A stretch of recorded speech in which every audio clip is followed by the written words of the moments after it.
जनता मजदूर संघ धनबाद के लिए मजदूरों का मसीहा कहने वाला सूर्यदेव सिंह के भाई बच्चा सिंह, उन्होंने इस पदभार को संभाला और बाखूबी निभाया।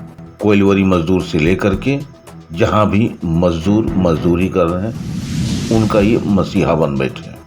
लेकिन उनके देहांत के उपरांत ये पद खाली हो गया था और मजदूर अपने आप को असहाय महसूस कर रहे थे और वो काम भी धूमिल पड़ गया था जब मजदूर के साथ किसी तरह का समस्या होती थी या शोषण होता था, क्योंकि उन्हें जनता मजदूर संघ का अध्यक्ष नहीं था, इसलिए वो कार्यप्रणाली धीमी पड़ गई थी। लेकिन इस कार्य को पूरा करने के लिए सभी ने मिलकर आज एक बैठक किया। जनता मजदूर संघ बच्चा सिंह के आवास पे ही किया और सर्वसम्मति से पूर्णिमा नीरज सिंह को जनता मजदूर संघ का अध्यक्ष मनोनीत कर दिया।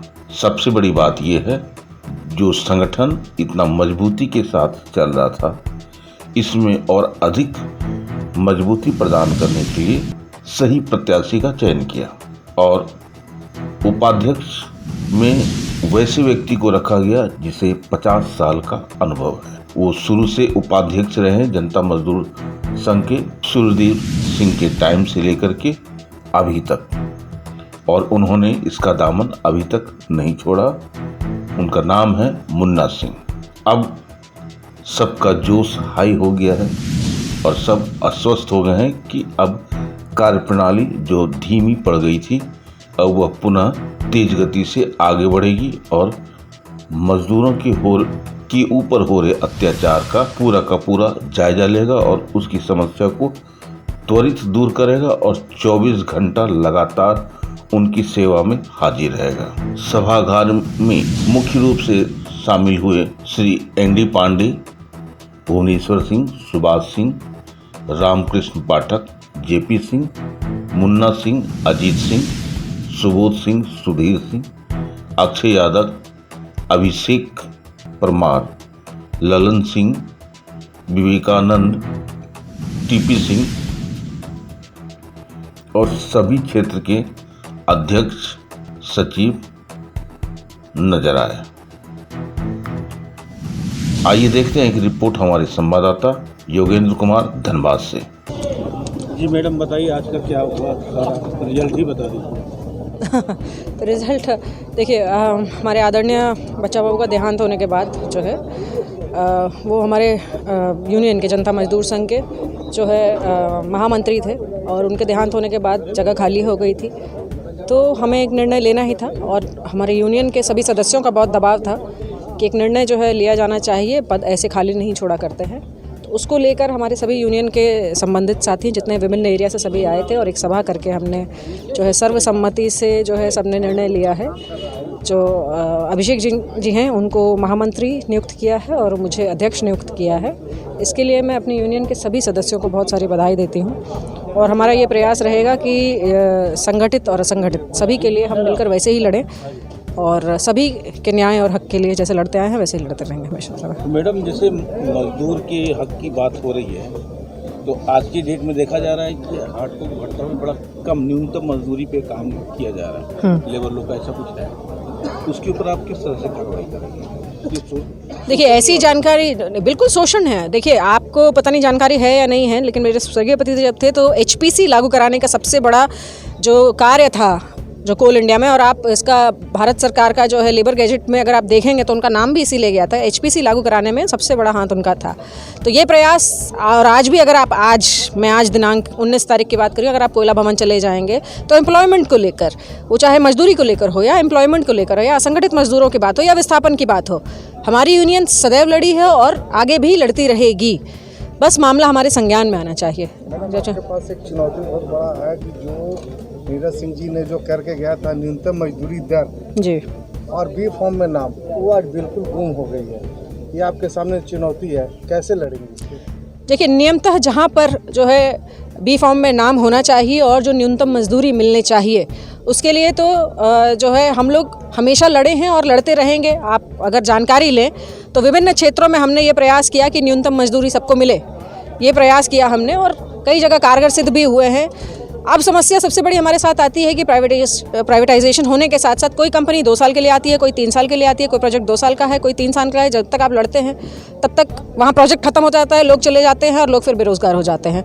तो आज हमारे पास सिर्फ HPC या न्यूनतम मजदूरी दिलाने की समस्या नहीं, आज हमारे पास रोजगार उपलब्ध कराने की भी, आउटसोर्सिंग कंपनीज के साथ आने की ये भी एक समस्या है। तो सभी के साथ एकदम बिल्कुल मिलजुल कर हम सारे लड़ेंगे और जैसे करते आए हैं इसमें कहीं कोई संदेह किसी को रखने की बिल्कुल भी आवश्यकता नहीं है।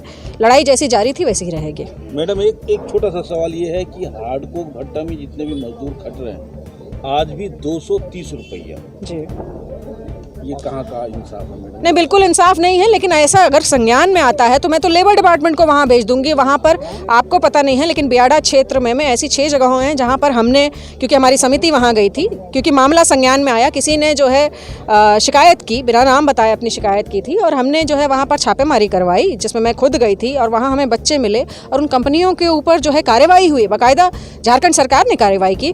तो अगर ऐसा कोई मामला आपके संज्ञान में है, आप रैंडमली आगे पूछेंगे तो कोई कहीं कुछ नहीं बता पाएगा।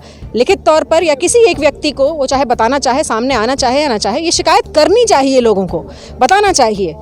बाकी उसके बाद हमारा काम है, क्योंकि मैं झारखंड सरकार में हूँ तो मैं इसमें बेहतर कार्य कर सकती हूँ। इसलिए हार्डकोक भट्टे में सेफ्टी का, सुरक्षा के दृष्टि से बहुत कमियां हैं। जहाँ तिरंगे तार छिड़े हुए, अभी हाल कल ही एक मजदूर जी बले महालक्ष्मी में डेथ कर गया, वो सिर्फ सेफ्टी की कमी से। इस पर आप क्या कहते हैं? मैं वही तो आपको कहूँ कि अगर ऐसा कोई मामला है, आप सब पत्रकार हैं, आप लोगों से ज़्यादा कोई नहीं जानता होगा। अगर ऐसा कोई मामला है, आप ऑफिशियली या अनऑफिशियली, देखिए ऑफिशियली देने में सबको डर लगता है कि हमारे ऊपर कहीं कुछ हो ना जाए, हम जा रहे हैं बताने, तो अनऑफिशियली भी आपको ये प्रयास करना चाहिए कि आप इसके बारे में जानकारी दें कि फलाना जगह पे ऐसा हो रहा है। और जो सरकार में रहते हैं, लेबर डिपार्टमेंट का यही काम है कि कहीं भी किसी भी श्रमिक का किसी भी तरीके से जो है वहाँ पर उनके साथ कोई अन्याय ना हो। तो ये लेबर डिपार्टमेंट, मतलब अब सरकार मिल जाएगी, यूनियन मिल जाएगी तो काम भी तो डबल होगा ना। तो ये प्रयास आना चाहिए कि संज्ञान में ज़रूर लाना चाहिए। लोग क्या करते हैं कि लोग एक बार शिकायत करने के बाद भूल जाते हैं शिकायत ना। मैंने, जैसे आपको पता है, मैंने अपने भाषण में बिंदु झा जी का एक उदाहरण दिया। उनके साथ कुछ BCCL के वर्कर्स ने बदतमीजी की थी। वो महिला अकेले लड़ी और उस केस का फैसला आया, कोर्ट से फैसला आया और उन्होंने उस लड़ाई को अंतिम चरण तक पहुंचाया। तो लेकिन वो निरंतर लड़ती रहीं। जब तक आप लड़ेंगे नहीं और आप सोचेंगे कि दूसरा आपके लिए कुछ कर देगा, ऐसा नहीं होने वाला है। आप सबके संज्ञान में आए तो आप सब भी इनवाइटेड हैं कि प्लीज़ ऐसी खबर ज़रूर दीजिए, क्योंकि यही प्रयास हमेशा रहता है कि कभी किसी के साथ किसी भी तरीके का अन्याय ना हो। Thank you. परिचय दीजिए और बताइए कि उपाध्यक्ष बनने के बाद आप कैसा महसूस कर रहे हैं और आपकी कार्रवाई क्या होगी इसके बाद? उपाध्यक्ष मैं आज से नहीं हूँ। उपाध्यक्ष जो है, जब यूनियन सूर्यदेव बाबू जब बनाए थे तो उनके समय से मैं उपाध्यक्ष रहा हूँ और जब बच्चा बाबू का हम लोग का यूनियन का ही हुआ तो वो भी हमको उपाध्यक्ष ही बनाए। उपाध्यक्ष इस यूनियन का मैं बहुत पुराना हूँ। और अभी भी आप उसी पद पे हैं? हाँ, उपाध्यक्ष पद पे ही अभी भी है। तो अभी जैसे आज जो मीटिंग हुआ, आज इस मीटिंग का क्या मकसद था? आज इस मीटिंग का मेन मकसद ये था कि हमारे महामंत्री बच्चा बाबू का स्वर्गवास हो जाने के बाद यह जो है पद जो है खाली था और संगठन के लिए पद खाली रहना जो है उचित नहीं है।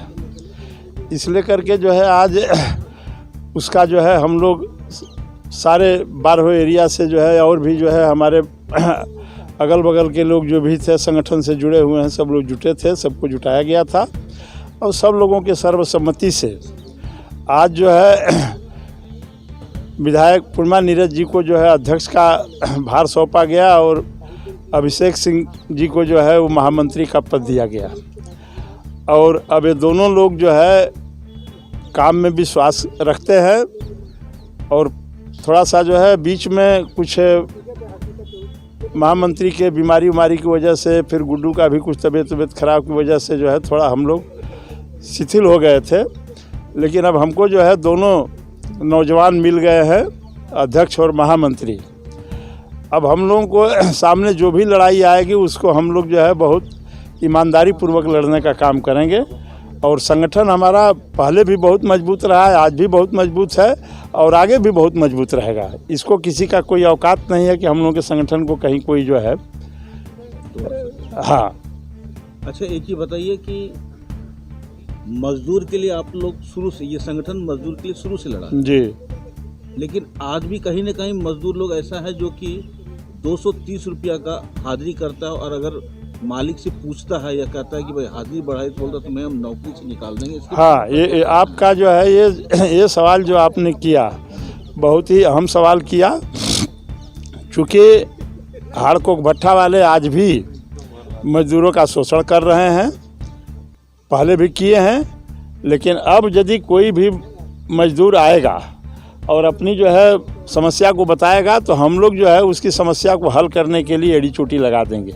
और आपको एक चीज़ पहले भी मालूम हो कि आउटसोर्सिंग जब भी हुआ यहाँ पर, तो आउटसोर्सिंग की लड़ाई जो है धनबाद जिला में कोई लड़ने का काम नहीं किया। वो लड़ाई जो है नीरज जी ने लड़ा, और नीरज जी अपने रहते भर में जो है मजदूरों का हक पूरा दिलाया। लेकिन असमय जो है मान लीजिए कि हम लोग का दुर्भाग्य कि नीरज जी नहीं रहे, इसलिए करके आउटसोर्सिंग वाले भी जो है आज के डेट में बहुत मनमानी कर रहे हैं। उनका एक कहना ये है कि यानी आप जो बेजेज आपका है वो बेजेज हम नहीं देंगे। यदि मजदूर बेजेज अपना मांगता है तो उसको धमकी देते हैं कि निकाल देंगे। तो अब जो है जो हमारे महामंत्री और अध्यक्ष जो चुने गए हैं, हम लोगों को 100% से ऊपर जो है विश्वास है कि हम लोग इस लड़ाई को जो है मुकाम तक पहुंचाएंगे। और कोई भी आउटसोर्सिंग चाहे कितना हो कुछ भी हो, उसको जो है मजदूर का वेतन देना पड़ेगा। अभी ये भी रिपोर्ट है, आपने जो कहा सही कहा, अभी ये भी रिपोर्ट है कि जिसे मजदूरों का दिखावा के लिए जो है वेतन डाल देते। अब तो बैंक सिस्टम हो गया, आप जो है मजदूरों का वेतन अकाउंट में डाल दे रहे हैं, इसके बाद धमकी दे करके मजदूरों का जो है आधा पैसा आप ले रहे हैं। ये नहीं चलेगा, इसका पुरजोर विरोध होगा, चाहे वो कितना हो बड़ा हो कुछ भी हो, इसका हम लोग चलने नहीं देंगे। एक चीज़ और बताइए कि अगर आपके संज्ञान में अब, जी क्योंकि अब आप लोग फुल फ्लेजर वापस आ गए हैं, जी जी अगर मजदूर कोई भी शिकायत लेके आता है जी, तो क्या उसका संज्ञान लेंगे? क्योंकि ये अभी लगातार 24 घंटा मजदूर का जब भी शिकायत आएगा उसके लेकर के 24 घंटा हम लोग जो है संज्ञान लेने के लिए तैयार हैं। अब आज के दिन से आप इसको देख लीजिएगा कि मजदूर का जो है कोई भी समस्या आएगा तो उसको जो है, चूँकि हमारे दोनों लोग काम करने वाले मिले हैं, दोनों लोग नौजवान हैं, ये भागेंगे कहाँ? नहीं भाग पाएंगे। इनसे जो है हम लोग मजदूरों का सारा काम जो है करा करके ही करेंगे। लोग किए हैं, पहले भी किए हैं, लेकिन कुछ व्यस्तता थी, व्यस्तता के चलते जो है थोड़ा सा ही हो गया था। और हमारे महामंत्री भी बेचारे जो है साल भर से उनको कुछ बीमारी के लेकर के जो है वो भी थोड़ा अस्वस्थ हो गए थे। लेकिन अब वो सब कोई बात नहीं है। मजदूर अपनी समस्या को जब बताएगा उसका समाधान करने के लिए हम लोग एकदम रेडी बैठे हुए हैं। एक सवाल और है जी, क्या ये कहीं एजेंडा 2024 विधानसभा का? नहीं, विधानसभा से इसका कोई लेना देना नहीं है। ये परमानेंट जो है, आप जो है विधानसभा क्या है नहीं है उससे हम लोग को कोई ये नहीं है।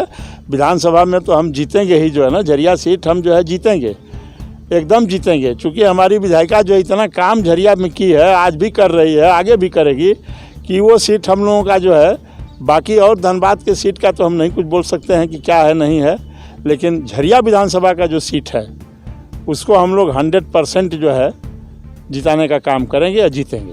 सर अपना परिचय दे दें। हमारा नाम सारंगधर सिंह उर्फ मुन्ना सिंह, और पद भी बता दीजिए। मैं जनता मजदूर संघ का वाइस प्रेसिडेंट हूँ।